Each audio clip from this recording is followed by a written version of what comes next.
बुद्ध, जिन्हें सिद्धार्थ गौतम के नाम से भी जाना जाता है, का जन्म 563 ईसा पूर्व में लुम्बिनी वर्तमान नेपाल में हुआ था। उनका जन्म एक राजकुमार के रूप में हुआ और उनके पिता राजा शुद्धोधन ने उन्हें सभी सुख सुविधाओं से लाद दिया। सिद्धार्थ का जीवन यौवन, विलासिता और भौतिक सुखों से भरा था, लेकिन उनके मन में हमेशा एक गहरी जिज्ञासा थी। एक दिन सिद्धार्थ ने अपने महल से बाहर जाने का निश्चय किया। जैसे ही वे बाहर निकले, उन्होंने जीवन की सच्चाइयों का सामना किया। उन्होंने एक बूढ़े व्यक्ति, एक बीमार व्यक्ति और एक शव को देखा।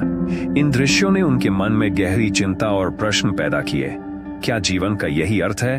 उन्होंने यह भी देखा कि एक साधु जो तप और साधना कर रहा था, शांति और संतोष में था। यह देखकर सिद्धार्थ ने निर्णय लिया कि वे भी सत्य की खोज में निकलेंगे। सिद्धार्थ ने अपने परिवार और सभी भौतिक सुखों को त्याग कर एक तपस्वी के रूप में जीवन बिताने का निश्चय किया। उन्होंने कठिन तप और साधना की, लेकिन फिर भी उन्हें सच्चे ज्ञान की प्राप्ति नहीं हुई। कई वर्षों की कठिनाइयों के बाद वे एक बौद्धिक मार्ग पर चलने लगे। अंततः एक दिन वे बोध गया में पीपल के पेड़ के नीचे ध्यान करते हुए एक गहन अनुभव के साथ जागृत हुए। इस जागृति में उन्होंने बोधि प्राप्त किया, यानी ज्ञान का पूर्ण अनुभव। सिद्धार्थ ने इस ज्ञान को साझा करने का निश्चय किया और उन्होंने अपना पहला उपदेश वाराणसी के सारनाथ में दिया।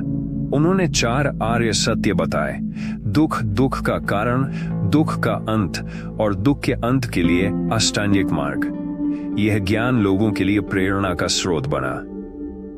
बुद्ध ने अपने जीवन में अनेक यात्राएं की और लोगों को सिखाया कि कैसे वे अपने दुखों को समझ सकते हैं और उन्हें समाप्त कर सकते हैं। उन्होंने प्रेम, करुणा और अहिंसा का संदेश दिया।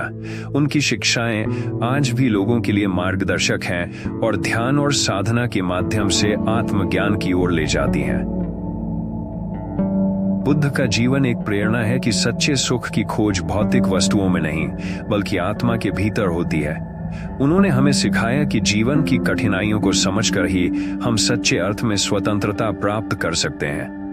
उनकी शिक्षाएं आज भी दुनिया भर में फैल रही हैं और अनेक लोग उन्हें अपने जीवन में अपनाकर शांति और संतोष प्राप्त कर रहे हैं। बुद्ध की प्रेरणा केवल धार्मिक नहीं है, बल्कि यह एक जीवन दर्शन है जो हर व्यक्ति को अपनी वास्तविकता को समझने और जीवन को सही दिशा में आगे बढ़ाने के लिए प्रेरित करती है।